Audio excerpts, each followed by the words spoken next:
Stell dir vor, du sitzt im Zug. Neben dir scrollt gerade jemand durch sein Handy und du siehst Schlagzeilen über Dürren, Überschwemmungen, Klimakonferenzen. Du denkst dir, die meisten Leute interessiert das doch sowieso nicht. Die wählen halt einfach die Falschen. Denen ist unser Planet einfach egal. Und das, was du da neben dir siehst, ist eine Ausnahme. Aber was, wenn du damit falsch liegst? Was, wenn die meisten Menschen um dich herum, in den USA, in Deutschland, in Indien, eigentlich überall, sich genauso Sorgen machen wie du, aber es nur nie sagen? Heute geht es um ein psychologisches Phänomen, das den Klimaschutz vielleicht mehr bremst als Lobbyisten und Politiker zusammen. Es heißt Pluralistic Ignorance oder auf Deutsch pluralistische Unwissenheit. Lass uns mal mit den Fakten anfangen. Generell ein guter Start, finde ich. Und zwar mit richtig großen Studien. Eine der umfassendsten Untersuchungen wurde 2024 in Nature Climate Change veröffentlicht. Ein Forschungsteam rund um Peter Andre befragte fast 130.000 Menschen in 125 Ländern. Länder, die zusammen 92% der Weltbevölkerung und 96% aller globalen Treibhausgasemissionen repräsentieren. Das Ergebnis? 89% der Menschen weltweit wollen, dass ihre Regierung mehr politische Maßnahmen gegen den Klimawandel ergreift. 86% sagen, Menschen in ihrem Land sollten aktiv gegen den Klimawandel kämpfen.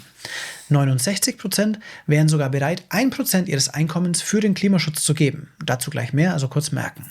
In keinem der 125 untersuchten Länder war die Unterstützung mehrheitlich ablehnend. Eine zweite Großstudie, ebenfalls 2024 erschienen, diesmal aber in Science Advances, befragte 59.000 Menschen in 63 Ländern. Der Anteil derer, die den Klimawandel als ernstes Problem erkennen und Handlungsbedarf sehen? 86%.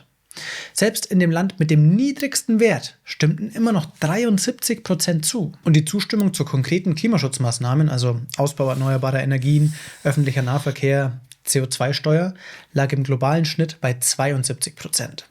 Das ist keine knappe Mehrheit, das ist klarer Konsens.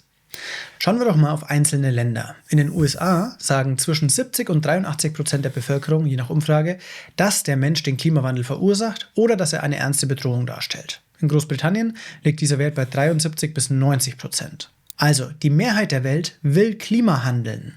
Warum fühlt es sich dann nicht so an? Und hier kommt das eigentliche Thema, der Perception Gap, also die Wahrnehmungslücke. In derselben Studie vom Anfang stellte das Forschungsteam denselben 130.000 Teilnehmenden 2 Fragen. Die erste Frage hatten wir vorhin schon. Wärst du bereit, 1% deines Einkommens für den Klimaschutz zu geben? 69% sagten ja. Jetzt haben sie noch eine zweite Frage hinterhergestellt. Wie viele Menschen in deinem Land würden das auch tun? Und die Schätzung da lag im Schnitt bei nur 43%. Und das galt nicht nur bei manchen Ländern, das galt durchweg bei allen der 125 untersuchten Länder. Überall unterschätzen die Menschen die Handlungsbereitschaft ihrer Mitmenschen. Das ist pluralistische Unwissenheit in Reinform. Viele denken, dass sie Teil einer klimabewussten Minderheit sind. Dabei sind sie eigentlich Teil einer schweigenden Mehrheit. Und das betrifft auch nicht nur das Thema Klima. Rutger Bregmann zeigt in seinem Buch Im Grunde gut, wie verzerrt die Wahrnehmung der meisten Menschen hinsichtlich dessen ist, wie hilfsbereit, freundlich oder einfach gut die allermeisten Menschen sind.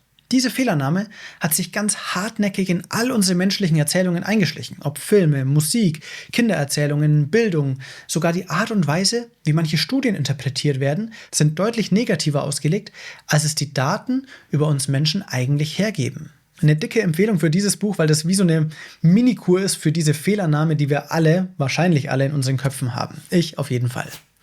Aber wieder zurück zu dem, was es fürs Klima bedeutet. Eine US-Studie aus Nature Communications macht das noch dramatischer. 80 bis 90% der Amerikaner unterschätzen die Unterstützung für Klimapolitik in ihrer eigenen Gesellschaft. Sie glaubten, dass nur 37 bis 43% Klimaschutzmaßnahmen befürworteten. Die tatsächliche Zahl ist 66 bis 80%. Die Leute hielten sich genau wie bei den globalen Studien für einen Teil der Minderheit. Dabei waren sie die Mehrheit. Das gleiche Muster fand sich auch in einer weiteren Studie in den USA und in China. Nicht nur unter Normalbürgern, sondern auch unter den sogenannten Intellectual Elites und politischen Entscheidungsträgern. Selbst die Politik machen, denken, die Leute wollen das gar nicht. Und sogar bei den republikanischen Wählern in den USA, also der Gruppe, bei denen man am meisten denken würde, dass sie klimaskeptisch sind. Selbst da zeigt sich, sie unterschätzen systematisch, wie viele andere Republikaner Klimapolitik eigentlich unterstützen.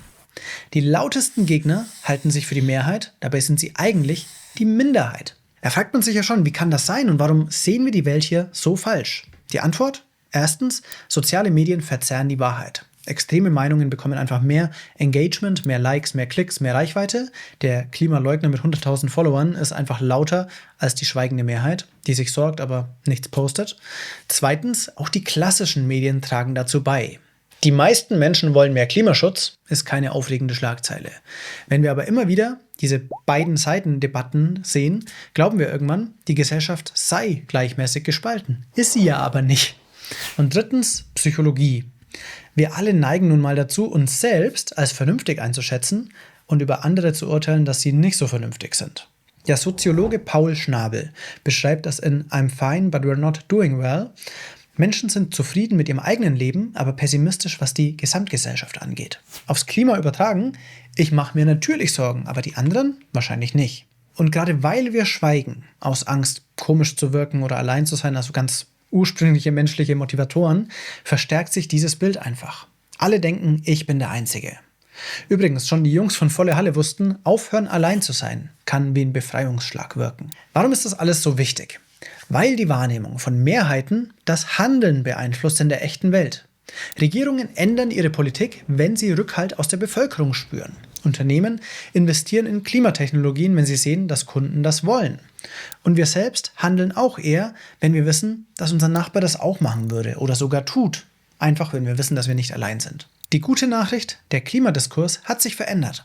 Hannah Ritchie von Our World in Data schreibt, jahrzehntelang wurde diskutiert, ob der Klimawandel real ist und ob Menschen ihn verursachen, ob wir handeln müssen. Diese Diskussion ist jetzt vorbei. Die überwältigende Mehrheit hat sie bereits für sich entschieden. Die neue Debatte dreht sich um Lösungen. Und hier lohnt es sich, genau hinzuschauen, wie wir über Klimapolitik reden. Eine Analyse der Potential Energy Coalition befragte knapp 60.000 Menschen in 23 Ländern zu Klimaframings. Das Ergebnis? Positive Botschaften rund um saubere Energien erzielten hohe Zustimmungen quer durch alle politischen Lager. Negative Formulierungen wie fossile Brennstoffe abschaffen oder Verbrenner verbieten hingegen spalteten. Da fühle ich mich ehrlich gesagt ziemlich gut abgeholt. Vor ein paar Jahren hat mir Axel Dubinski mal in einem Gespräch gesagt, aus Liebe zu ist viel stärker als aus Angst vor. Und seitdem versuche ich irgendwie unsere Arbeit so ein bisschen darauf auszurichten. Eine OECD-Studie mit 40.000 Befragten aus 20 Ländern fand heraus, wer über die Folgen des Klimawandels informiert wird, ändert seine Meinung eigentlich kaum. Wer aber erklärt bekommt, wie die Maßnahmen funktionieren, was sie kosten und was sie bringen, bei dem steigt die Unterstützung tatsächlich deutlich. Genau deswegen habe ich übrigens auch irgendwann den Switch gemacht von meinen allerersten Videos, in denen ich versucht habe, den Treibhauseffekt und die Klimakrise zu erklären, hin zu Videos, die Menschen für die Lösungen begeistern sollen. Am effektivsten ist laut der Studie übrigens die Kombination aus beidem. Unterm Strich heißt das weniger Katastrophenrhetorik und dafür mehr reden über Lösungen. Nicht, wir müssen alle Angst haben, sondern hier ist, was funktioniert und warum es auch für dich Sinn macht. Also, was nehmen wir jetzt aus all dem mit? Die Mehrheit der Menschen auf diesem Planeten, in reichen wie in armen Ländern, rechts wie links, sorgt sich um den Klimawandel und will, dass etwas passiert. Das ist keine Meinung oder Einschätzung von mir. Das sind die Daten aus den größten Umfragen, die je zu diesem Thema durchgeführt wurden. Das Problem ist also nicht fehlendes Bewusstsein. Das Problem ist, dass wir alle glauben, allein damit zu sein. Und deswegen würde ich euch gerne einladen oder auffordern oder begeistern dafür, kommt ins Gespräch miteinander. Also wirklich in ernsthafte Gespräche. Vor allem mit Menschen, bei denen ihr glaubt, sie seien anders als ihr. Vielleicht sind da doch noch ein paar Gemeinsamkeiten. Wir haben sogar extra ein Spiel genau dafür gemacht, das genau darauf abzielt, diese Gesprächsqualität krass zu erhöhen. Falls ihr das noch nicht habt und ein bisschen Unterstützung haben möchtet, wie man so Gespräche auf eine andere Ebene bringt, holt euch das Spiel. Ernsthaft, wir haben ganz viele davon, die sind dafür da, gespielt zu werden. Ich blende euch hier den Link ein. Ihr könnt das sogar kostenlos auf eurem Smartphone spielen. Es geht also nicht darum, irgendwie Geld einzunehmen oder so. Wenn ihr es aber in Papierform haben wollt, könnt ihr das gegen eine Spende natürlich haben. Um mich herum sehe ich übrigens momentan ziemlich viel Veränderung. In meinem Wohngebiet vergeht momentan kaum eine Woche, ohne dass wieder ein Haus eine PV-Anlage oder eine Wärmepumpe bekommt. Ich frage mich, ob das bei euch auch so ist. Schreibt es mir mal bitte in die Kommentare. Es gibt auf jeden Fall viele Menschen, die sich auf den Weg machen und Dinge zum Besseren verändern möchten. Der Punkt dieses Videos ist, wir können datenbasiert sagen, du bist nicht allein. Und wenn du das nächste Mal schweigst, weil du denkst, den anderen ist das eh egal, denk dran, wahrscheinlich schweigen sie aus genau demselben Grund und würden sich freuen, wenn jemand anders dieses Gespräch aufmacht. Reden wir drüber. Paris, Athen, auf Wiedersehen.